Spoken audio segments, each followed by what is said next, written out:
बिस्मिल्लाहिर्रहमानिर्रहीम। सवाल ये पूछा गया है कि शेयर मार्केट में पैसे लगाना कैसा है, उसकी इजाज़त है या नहीं है, उसकी पूरी वजाहत कर दी जाए। जवाबन अर्ज है कि शेयर मार्केट में पैसे लगाना उस वक़्त दुरुस्त है जब ये 4 शर्तें पाई जाएं।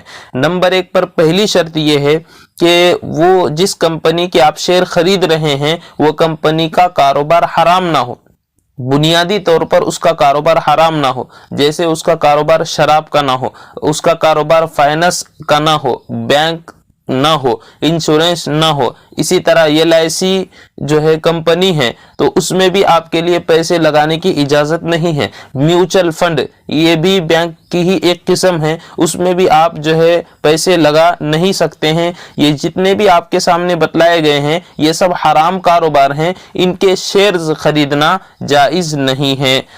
दूसरी शर्त यह है कि कंपनी वजूद में आ चुकी हो और कंपनी के पास सामान या बिल्डिंग या प्रोडक्ट मौजूद हो। अगर कंपनी के पास सामान, बिल्डिंग और प्रोडक्ट मौजूद नहीं है तो उस सूरत में उस कंपनी के पास सिर्फ पैसा ही पैसा है, तो आपके लिए वो शेयर्स खरीदने की तो इजाजत है, लेकिन उसको फेस वैल्यू में ही बेचना जरूरी होगा। उसको कम में भी बेचना जायज नहीं होगा, ज्यादा में भी बेचना जायज नहीं होगा। जैसे एक ऐसी कंपनी है जिसका अभी उसका रजिस्टर हुआ है और उसके पास अभी कोई प्रोडक्ट या कोई उसने जमीन जगह वगैरह नहीं खरीदी है, तो आप उसके शेयर्स खरीद रहे हैं तो उसको उतने में ही बेच सकते हैं। 100 रुपए में खरीदे हैं तो उतने में ही बेच सकते हैं, 100 से कम में या 100 से ज्यादा में बेचने की इजाजत नहीं होगी।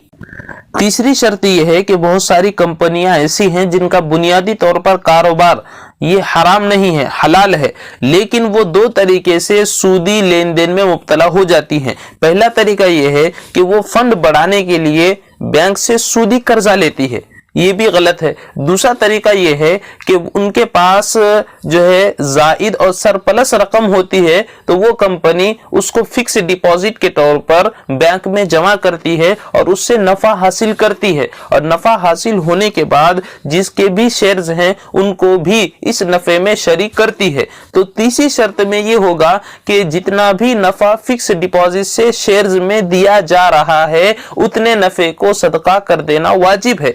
अब यहाँ सवाल ये पैदा होता है कि आप ये किस तरह मालूम करें कि इस शेयर्स में फिक्स डिपॉजिट से इतना नफा हासिल हुआ है। तो उसके लिए आपको इनकम स्टेटमेंट में जाना पड़ेगा। हर शेयर्स का एक इनकम स्टेटमेंट होता है, उसमें जाने के बाद पूरी तौर पर उसमें वजाहत होती है कि इसको नफा कहां से हासिल हुआ है। तो वहां पर यह भी मालूम होगा कि इस शेयर्स में कितने फीसद फिक्स डिपॉजिट से नफा हासिल हुआ है। जैसे 5% हासिल हुआ है और आपको 100 रुपये उस शेयर्स पर नफा हुआ है, तो इस सूरत में आपके लिए 5 रुपये सदका कर देना वाजिब होगा।